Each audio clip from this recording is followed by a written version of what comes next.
राधा राधा राधा राधा। अगर आपको अध्यात्म की ऊंचाई पर चढ़ना है तो एक शब्द याद कर लीजिए, सहनशीलता, तितिक्षा। इसको सदैव जीवन में, एक श्लोक गंगा किनारे हमें जीने की सामर्थ्य देता था। जब कभी हमें प्रतिकूलता दुख प्राय मिलते ही थे तो ये श्लोक, यम ही न व्यथ्यन्ते ते पुरुषम पुरुषर्षभ सम दुखा सुखाधीरम स्व अमृतत्वाय कल्पते। वो अमृत पद का अधिकारी हो जाता है जो आए हुए सारी व्यथाओं को, दुखों को मौन होकर सह लेता है। वो भगवान को प्राप्त होता है। जहां कोई कष्ट होता, बस यम ही न व्यथ्यन्ते ते पुरुषम पुरुषर्षभ सम दुखा सुखाधीरम स्वमृतत्वाय कल्पते। हमें सहना है, हमें भगवत प्राप्ति करनी। अरे छोड़ो, इसने मारा, इसका कर्म जाने, तो चलो आगे, चलो आगे बढ़ो। भूख प्यास गर्मी सर्दी मान अपमान दुख सुख, ये सब इस मार्ग के यात्री को मिलते ही है। और जो इसको सह गया वो जगत पावन करने वाला महात्मा बन जाता है। वो मम भक्ति युक्तो भुवनम पुनात, लोक के लोक को पावन कर सकता है जो भगवान के चरणारविंद में अपने चित्त को अर्पित कर दिया। इसलिए दुखैर्हृदयत्,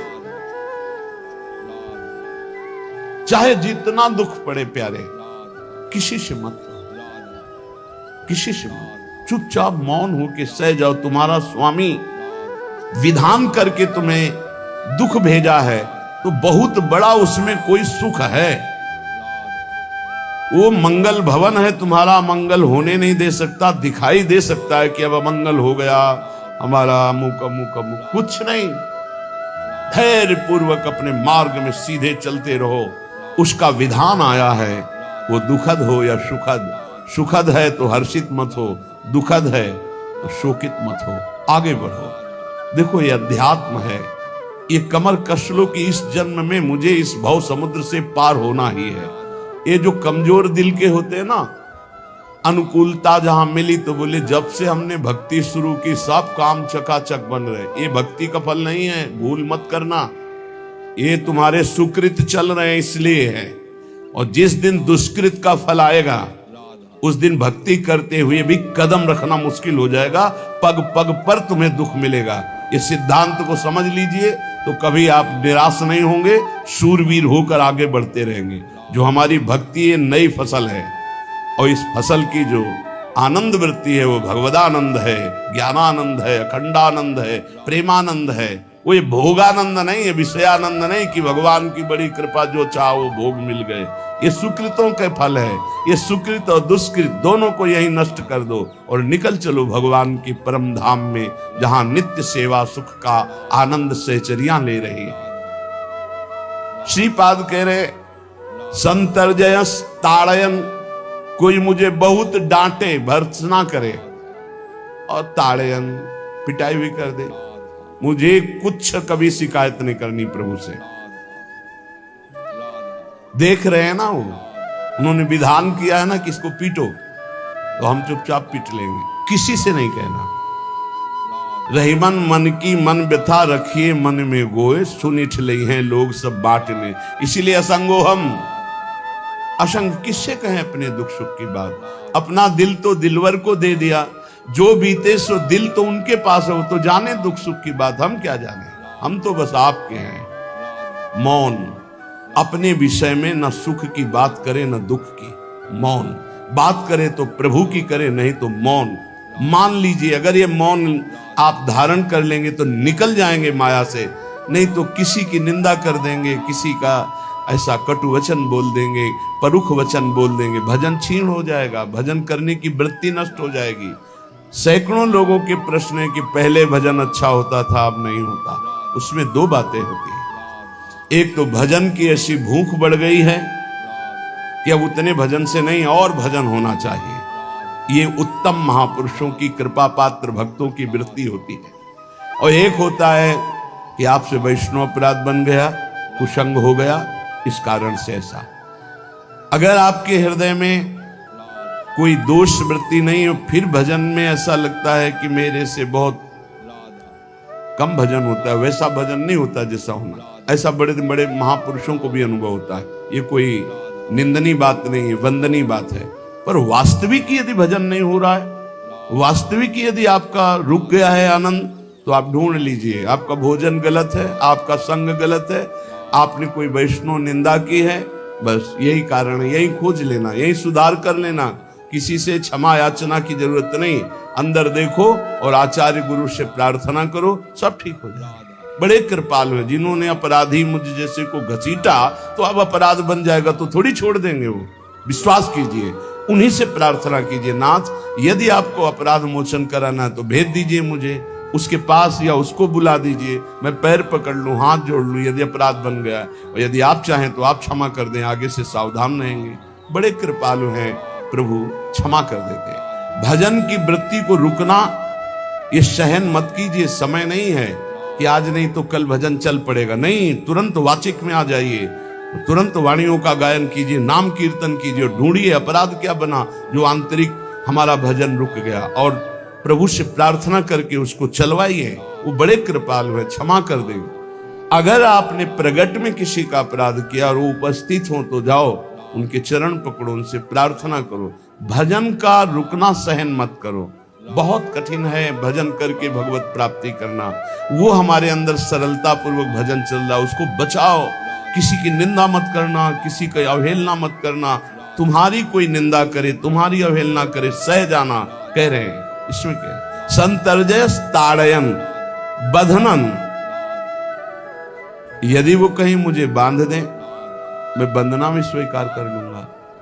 ऐसा भक्तों को कोई बांधता है क्या? हाँ, बांध देते हैं। तितिक्ष ब्राह्मण की कथा में पढ़िए, उसको बांध दिया। एक सखी बहुत भजनानंदी थी, उसके परिवार के लोग रोज उसे पीटते थे और उसे बांध देते थे। सखुबाई नाम उसका सखी का था। एक सखी बहुत नागरीदास जी के संग में रहकर भजन की वृत्ति उच्च कोटि की सीखी थी, भागमती बाई।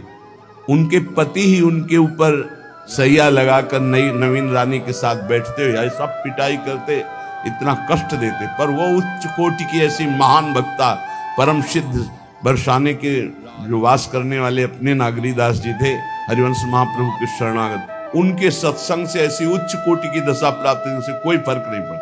उसके कष्ट देने के लिए उसके ऊपर सैया लगाते, राजा थे, और नवीन रानी के साथ उसके ऊपर बैठते, उपद्रव करते, मारते, पीटते, लेकिन वो सम रहती। संतर्जयस ताड़यन बंधनन, शांत, वो देख रहा है। बस तुमको यही सोचना, वो देख रहा है, मेरा स्वामी देख रहा है। वो देखते हुए मौन है ना, वो चाह रहा है ना, तो तेरा किया मीठा लगे। बस बात समझ लो, इतना तो बहुत बड़ी वस्तु प्राप्त होगी, बहुत बड़ी। एक मिट्टी जब कुम्हार को अर्पित हो जाती है तो पीट पीट कर एक छोटा राई भर भी दाना नहीं रहने देता, क्योंकि राई भर भी अगर दाना रहा वहीं से मटकी फूट जाएगी, राई भर भी अहंकार रहा वहीं से भक्ति रस निकल जाएगा। पीट पीट के उसको एकदम बराबर, फिर भी चैन नहीं, जल डाल के रौंदा, फिर भी चैन नहीं, हाथों से मल कर अपने अनुसार बनाया, फिर चाक पे चढ़ाया, जो चाहा आकार दिया, सूर्य के ताप में तपाया, फिर उसको दहकते हुए आवे के बीच में रख के पकाया, फिर उसमें रस रखने लायक क्षमता आ गई उस मिट्टी में। ऐसे ही हम जब संत महापुरुषों को, श्री भगवान को समर्पित होते हैं तो ये सब होगा। रस रखने लायक हृदय तभी होता है जब आवे में तपता है, इसलिए तैयार रहो। तभी नागरीदास जी ने कहा, बड़ो ही कठिन है भजन ढिग डरिबो। एक सूरवीर योद्धा की तरह जैसे उसके अंग घाव से युक्त होते हैं, वो कदम पीछे नहीं आगे ही बढ़ाता है, ऐसे भजनानंदी चाहिए। चाहे मुझे चोर कहा जाए, पतित कहा जाए, गाली दिया जाए, मुझे मारा जाए, बांध लिया जाए, तो भी मैं भगवान पर दोषारोपण नहीं करूंगा। मैं यही निश्चय करूंगा, प्रभु मेरे देख रहे हैं, जोई जोई प्यारो करे सोई मोई भावे, उनका विधान परम मंगलमय है। अंतः क्लेश मतीव दुस्सह तरम प्राप्नोति नाना विधई। मुझे अंदर से भी बहुत पीड़ा दी जाए, काम पीड़ा, क्रोध पीड़ा, लोग बाहर से तो ये दिया जाए और अंदर से भी ये दिया जाए तो भी हे प्रिया जो आपसे नहीं कहूंगा। प्रेम में कभी शिकवा शिकायत नहीं होती, ना इष्ट से और अपने प्रीतम के विधान से दिए हुए कष्ट को हम दूसरे से कह दें। धिक्कार है हमारी प्रीति को। प्रीतम सहावे और मैं दूसरे से शिकायत करूं? नहीं, हर विधान आपका सहूं। ये प्रेम है मस्ती का। लज्जू पंजू ऐसे काम नहीं है इनके। ये तो देखते हैं पैर धर के अगर गर्म लगा तो हटा लेंगे, मत रखना गर्म ही गर्म है। और छाती मजबूत करके कि आग पे चलूंगा तो पैर रखोगे तो चंदन हो जाएगा आग में भी। पूरे जीवन की बात कह रहा हूं, पूरे जीवन की। सोचो उस समय जब 13 वर्ष की अवस्था है और घर से निकले थे, कोई साथी नहीं है, कोई समझाने वाला नहीं, और आज इतना जीवन हो गया इसी यार के सहारे हुआ है। इसी यार, ना 1 रुपया कभी था, न रहा है, न रहेगा। प्रेमानंद का 1 रुपया नहीं, प्रेमानंद की 1 वस्तु नहीं, ना रहा ना रहेगा। हाँ, प्रेमानंद की सब वस्तुएं हैं, ना होते हुए भी पूरा विश्व मेरा। क्यों? प्रेमानंद भगवान का है। भगवदानंद को प्रेमानंद कहते हैं। वही संपत्ति जीवन भर एक ही साथी रहा है। और हे नाथ ऐसी कृपा करना अब दूसरा साथी बने ना। अब आओ तो मृत्यु रूप में ही आओ और किसी रूप में मत आओ। साथी हो तो आपका साथ हो। सर्वहरण करने वालों में मैं मृत्यु हूं, बस उस रूप का इंतजार है। आओ उस रूप में और समेट लो अपनी लीला। बस कभी किसी से शिकायत, कभी किसी ने कैसे हो, आनंद है। नहीं सुना है किडनी खराब है तो सुना ही होगा, कोई दुख नहीं, कोई दुख नहीं। वर्तमान दुख वर्तमान के आनंद से बहुत छोटा है। क्या दुख है? स्वामी के द्वारा दिया हो। ये आप हमारी प्रार्थना मान लीजिए। इस मार्ग में चलने पर जो दुख मिले कभी किसी से कहना नहीं तो प्रीति में कलंक लग जाएगा, वो तुम्हें प्रभु से हटा देगा। नहीं, रहीमन मन की मन व्यथा रखिए मन में गोए, सुनिठ लई है लोग सब बाट न लिए। ये भगवत मार्ग शूरवीरों का मार्ग। कभी अपनी अंतर व्यथा को किसी से मत कहो। जीवन में अगर कोई हमें कष्ट दे रहा है तो हमारा कर्म है, ना कि कोई व्यक्ति। ये बिल्कुल सिद्धांत तक चर्चा समझ लो। वही व्यक्ति जो मुझे द्वेष करता, वही व्यक्ति जो मुझे कष्ट और दंड देता, वही व्यक्ति प्रणाम करके छाती से लगाकर आंसुओं की धारा से अभिषिक्त किया, तो वो व्यक्ति था या कर्म?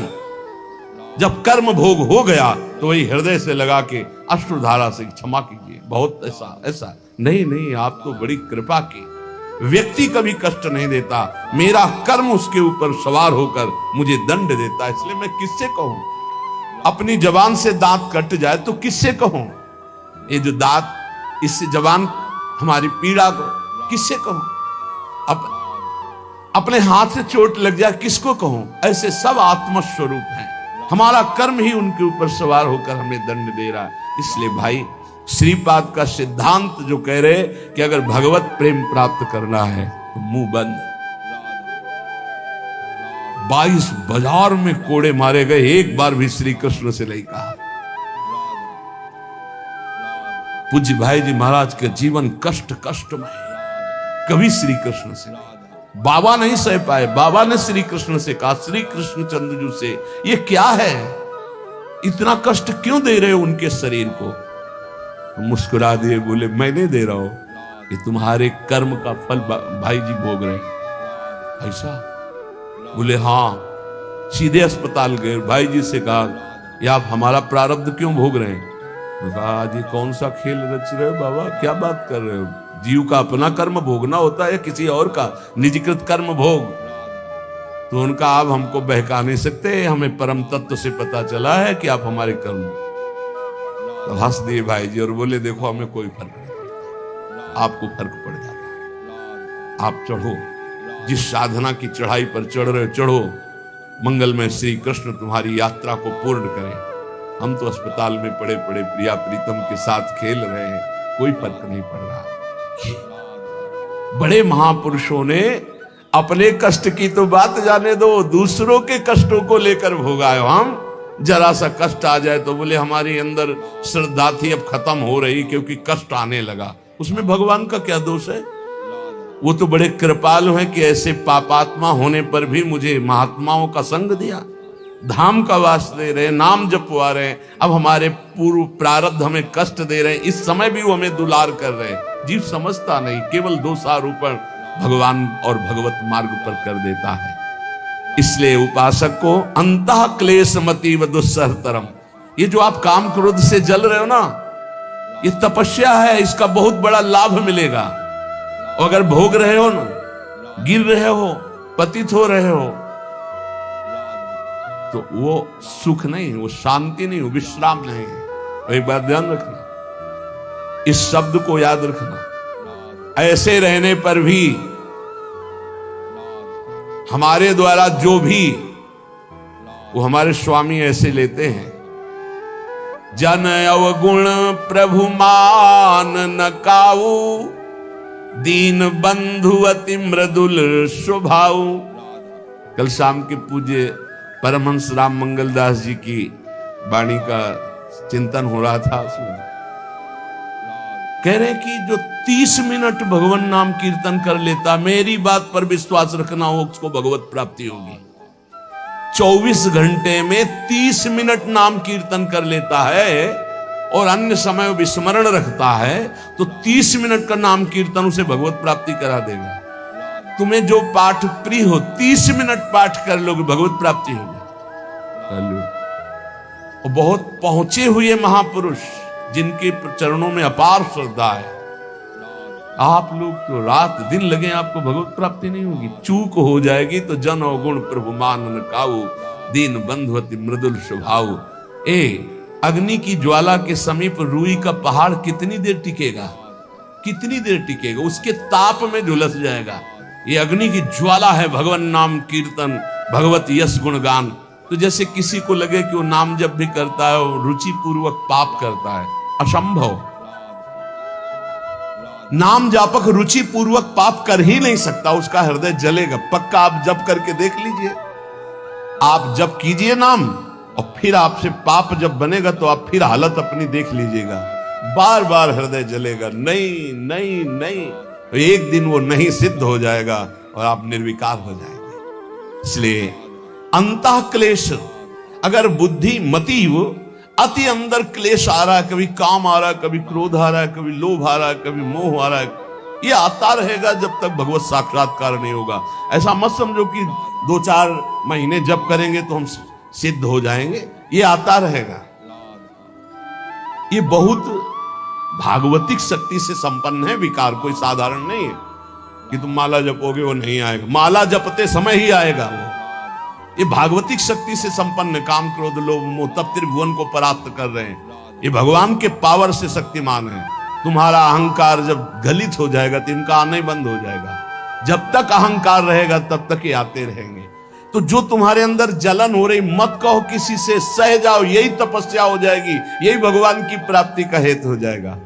प्रभु के लिए थोड़ा कष्ट सहकर आप आगे बढ़कर देखिए वो कितना आपको प्यार देते हैं। यही कष्ट सहना है, आंतरिक विकारों को सहना, बाहरी प्रहारों को सहना, कभी किसी से ना कहना, ये भक्तों का स्वभाव। मौन, इसीलिए वाणी से मौन, कुछ ना बोलना।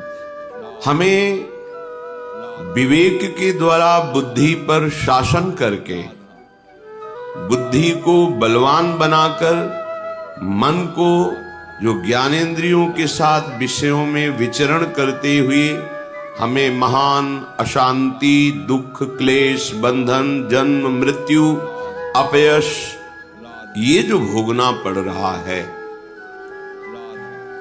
अब हमको सुधार करना है। ये सत्संग प्रभु की अहेतुकी कृपा से कथन श्रवण करने का सौभाग्य मिल रहा है।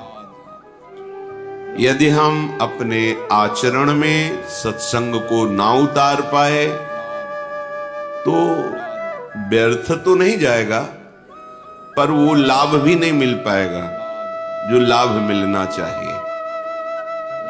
जितना समय सत्संग में गया वो तो सत्य गया, पर मनन नहीं किया, आचरण में नहीं उतारा, तो जो वास्तविक सत्य का साक्षात्कार है, परम लाभ, भगवत साक्षात्कार, भगवत प्राप्ति, भगवत प्रेम, तत्वबोध, एक ही बात को कई शब्दों से जो वर्णन किया गया है, वो लाभ, परम लाभ, वो नहीं मिल पाएगा। अब हमारे हृदय में एक असमर्थता दिखाई देती है। विषय भोगों का सेवन करने से इतना हमारी बुद्धि निर्बल हो गई है कि निश्चय ही नहीं कर पा रही कि अभिमान रहित, भोग रहित, विषय चिंतन रहित परमानंदमय जीवन होता है। ये निश्चय नहीं कर पा रही। घूम घूम के यही बुद्धि हमें शिक्षा दे रही, यदि मेरी फोटो खींचे, वीडियो बने, संसार में सब जाने कि हम कोई महापुरुष हैं, या हमारे मनोइच्छित भोग मिले, खूब जैसा चाहे भोग मनमानी भोगे, यही मनुष्य जीवन का चरम लक्ष्य है। ये आखिरी बुद्धि का बहुत बड़ा भ्रम है, जो साधक को, उपासक को, भगवत मार्ग के पथिक को पुनः माया जाल में फंसा देता है। पुनः का तात्पर्य वो कोई जीवन मुक्त नहीं हुआ, पर वो पथिक था भगवत मार्ग का, फिसल कर फिर माया में खड़ा हो गया। इसलिए सावधान, ये बुद्धि और मन तब तक तुम्हारे शत्रु हैं जब तक ये भगवदाकार ना हो जाए। जिसकी बुद्धि यही निर्णय करती रहती है, प्राकृतिक ब्रह्मा के द्वारा रचे हुए प्रपंच का चिंतन करते हुए, ये पद मिल जाए, ये भोग मिल जाए, ये वस्तु मिल जाए, ये व्यक्ति हमसे पराजित हो जाए, आदि आदि, ये सब मायामयी बुद्धि है। सत्संग के द्वारा इस मायामयी बुद्धि का परिवर्तन करके भागवतिक बुद्धि लाओ। भागवतिक बुद्धि, जो मैं हूं वही संपूर्ण सृष्टि है, ज्ञान। जो मैं है ये भ्रमात्मक है, प्रभु ही प्रभु हैं। मेरे हृदय में प्रभु है, संपूर्ण हृदय में प्रभु, मेरे आराध्य देव के सिवा कोई नहीं। ये भक्ति। मैं सेवक हूं, सचराचर मेरा सेव्य है, कर्मयोग। चाहे जिस मार्ग में देखो, अध्यात्म में, संपूर्ण सृष्टि में एकमात्र शांत रस ब्रह्म विराजमान है, परमात्मा विराजमान है। उसी का अनुभव करने के लिए निकले हैं और उसी से अखंड प्रसन्नता, महासुख का अनुभव होता है। ये विषयी पुरुष को पता नहीं होता। भोगेश्वरी प्रसक्तानाम तया प्रहृत चेतसाम व्यवसायात्मिका बुद्धि समाधौ न विधीयते, श्री भगवान के वचन है। परमात्म प्राप्ति में महासुख है, ऐसा बुद्धि निश्चय ही नहीं करती जिसकी बुद्धि भोगों में रत है, जिसका चित्त भोगों ने अपहृत कर लिया है, हरण कर लिया है। भोगों में जो सुख खोजता है वो ऐसा निश्चय भी नहीं कर सकता कि परमात्म प्राप्ति में महासुख है। इसलिए श्रीपाद प्रबोधानंद जी महाराज कह रहे हैं, भ्रातर्यर्हि निमीलितासि नयने तत्र क्वा कान्तात्मज भ्रातृस्वाप्त सुहृद्गणः क्वच गुणाः कुत्र प्रतिष्ठादयः कुत्राहं कृतयः प्रभुत्व धन विद्या देस्ततः सर्वतः त्वं निर्विद्य सविद्य किं नु न चलस्य अद्यैव वृंदावनम। हे भ्रातः, हे भाई, तुम्हें ये बात पता है? निमीलितासि नयने तत्र क्वा कांताद्मद भ्रातृ स्वाप्त सुहृद गणा क्वच गुणा कुत्र प्रतिष्ठादयः। तुम्हें ये पता है कि जहां मृत्यु तुम पर वार करेगी और तुम्हारे नेत्र मुंद जाएंगे, मृत्यु सैया में तुम सो जाओगे, तब ये तुम्हारे स्त्री पुत्र धन नाना प्रकार के गुण प्रतिष्ठा, सुहृद गण, मित्र, पद प्रतिष्ठा, ये तुम्हारे किस काम की रहेगी? तुम्हें इस बात का पता है? श्रीपाद कह रहे हैं, बहुत ध्यान देने योग्य बात। यही हमारी बुद्धि विचरण करती है, यही हम मांगते हैं कि हमें ये मिल जाए, उसी के लिए सावधान करते हैं। हे भैया, तुम्हें ये पता है जब मृत्यु शैया में तुम्हें नेत्र मूंद करके तुम्हारे स्वरूप को अंतर्हित करके सूक्ष्म शरीर, स्वभाव, शुभ अशुभ कर्म, इनको समेट करके काल ले जाएगा, तब तुम्हारे साथ कौन रहेगा? कौन तुम्हारा बचेगा? शरीर यही छूट जाएगा। स्त्री, पुत्र, मित्र, सुहृदगण, पद, प्रतिष्ठा, धन, वैभव, जो तुम्हारा जितना माना हुआ है ये सब छूट जाएगा। तुम्हें ये पता है? श्रीपाद कह रहे, कुत्राहं कृतयः प्रभुत्व धन विद्याद्यैस्ततः सर्वतस्। जब भाई तुम्हारी आंखें मुंद जाएंगी, कोई तुम्हारे साथ ही नहीं जाएगा, तो तुम अपनी प्रभुता दिखाने में धन को चाहे जैसे मिले, अधर्म से, हिंसा से, व्यभिचार से, कैसे भी एकत्रित करने में, मैं बहुत बड़ा धनी, विद्वान, प्रतिष्ठित आदि ऐसा अभिमान करने में तुम्हें क्या सुख मिलेगा? क्योंकि जब तुम्हारे नेत्र मुंद जाएंगे तो कुछ भी तुम्हारे साथ नहीं जाएगा। तो तुम्हारा ये अहंकार, तुम्हारा ये अधर्म के द्वारा कमाया हुआ धन, ये प्रभुता, ये पद तुम्हारे रह जाएंगे क्या? नहीं। तो फिर त्वम निर्विद्य सविद्य किम नुन चलस्यद्यैव वृंदावनम। फिर तुम वृंदावन की तरफ क्यों नहीं चल देते हो? क्योंकि ये तुम्हारे पास जो कुछ भी जितना है सब नाशवान है, आंख मुंदते ही छूट जाएगा। तो वृंदावन में चलने से क्या होगा? बोले एक बार जो वृंदावन आ गया, भले कुछ ही मिनट के लिए, और यहां की रज लग गई, यहां की वायु लग गई, यहां की एक लता को प्रणाम कर लिया, एक वैष्णव को प्रणाम कर लिया, और प्रभु साक्षात श्री विग्रह रूप धारण किए हुए विराजमान है। सच्ची मानिएगा, ये राधा वल्लभ लाल जो, बिहारी जो महाराज, राधा रमन जो लाल, ये साक्षात कहने में भी संकोच होता है। ये प्रिया प्रीतम स्वयं प्रकट है, ये किसी कारीगर की रचना नहीं। और एक क्षण में बात सुनते हैं, आप ऐसा ना समझें आपकी बात निकली और वहां पहुंची, बस नंबर मिलने की बात है। नंबर मिल जाए, नंबर मिल जाना आर्त भाव से विश्वास करके कि प्रभु सामने विराजमान है। हम स्वयं के एक अनुभव की बात बताते हैं। सन्यास वेश में थे, सबसे पहला जब बिहारी जी का दर्शन हुआ, बाहर से कोई आता है तो बिहारी जी ही बाहर आकर्षित करते, बाके बिहारी लाल। तो सबसे पहला वृंदावन में दर्शन बाके बिहारी लाल का हुआ। जे ही दर्शन हुए तो प्रभु हैं साक्षात। हृदय में विकलता हुई, क्या स्तुति करूं, अकिंचन भिक्षुक क्या रिझाऊं, क्या समर्पित करूं, बस विकलता।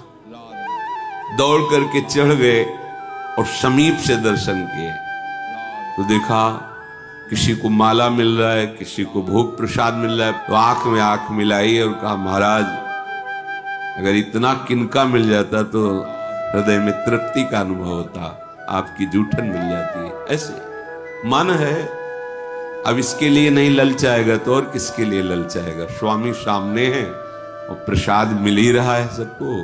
मन से ऐसे है कि आप तो सत्य कहते हैं, सत्य इसलिए कि आपको विश्वास इतना हृदय में आया और पीछे हमारे पीठ में हाथ आया है, ऐसा पीछे उतर बाबा, और एक कमल की माला और दोना भर प्रसाद। और बाबा वो गद्दी में बैठते हैं, रोज वहां से प्रसाद ले लिया था। ये बात तो कोई नहीं जान रहा था बिहारी जी के सिवा, हमने मुख से नहीं बोला था, हृदय से बोला। एक बात की पूर्णता हुई और पीछे प्रसाद। साक्षात प्रभु विराज, एक बार इनको प्रणाम कर लिया। भावुकता की बात नहीं कहता, तस्मात् शास्त्रम प्रमाणम। एकोपि कृष्ण कृतः प्रणामो दशाश्वमेधा भृतेन तुल्य दशाश्वमेधी पुनरेपि जन्मो कृष्ण प्रणामी न पुनर्भवाय। शास्त्र प्रमाणित बात, केवल भावुकता की नहीं कि आपकी भावुकता एक बार बिहारी जी को प्रणाम कर ले, राधा वल्लभ जी को प्रणाम कर ले तो उसका पुनर्जन्म नहीं होगा।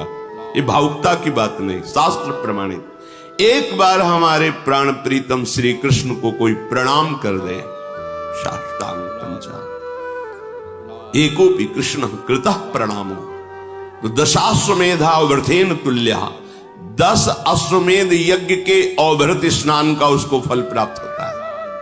पर 10 अश्वमेध यज्ञ के अवभृत स्नान करने वाला और श्री कृष्ण को साष्टांग प्रणाम करने वाले में अंतर है। क्या अंतर है? वो यज्ञ करने वाला पुण्य लोकों में जाएगा और पुण्य भोग कर मृत्यु लोके विशंति, पर कृष्ण प्रणामी न पुनर्भवाय। एक बार जिसने हृदय से भरकर त्राहिमाम प्रभु श्री कृष्ण को प्रणाम कर दिया, दशाश्वमेधी पुनरेपि जन्मो कृष्ण प्रणामी न पुनर्भवाय। देखो, एक बार आए, वृंदावन की धूल लगी, वायु लगी, यहां किसी लता खगमृग पशु पंछी जो भी एक बार नमन किया, एक बार बिहारी जी राधा रमण राधा वल्लभ लाल को प्रणाम किया और एक बार दौड़कर चरणामृत लिया। अकाल मृत्यु हरणम सर्व व्याधि विनाशनम श्री कृष्ण पादोदकम पीत्वा पुनर्जन्म न विद्यते। एक बार चरणामृत लिया, एक बार जोर से बोले जय जय श्री राधे। अब जाओ, त्रिभुवन में त्रिकाल में तुम्हारा कोई नाश नहीं कर सकता। ये अक्षुण्ण मिनट, ये प्रणाम, ये यहां की रजकण का स्पर्श किसी की यम की भी ताकत नहीं कि तुम्हें दंड दे सके। इसीलिए श्रीपाद कह रहे हैं, भैया तुम क्या ये नहीं जानते कि तुम्हारी आंखें मुंदेगी, मृत्यु होगी?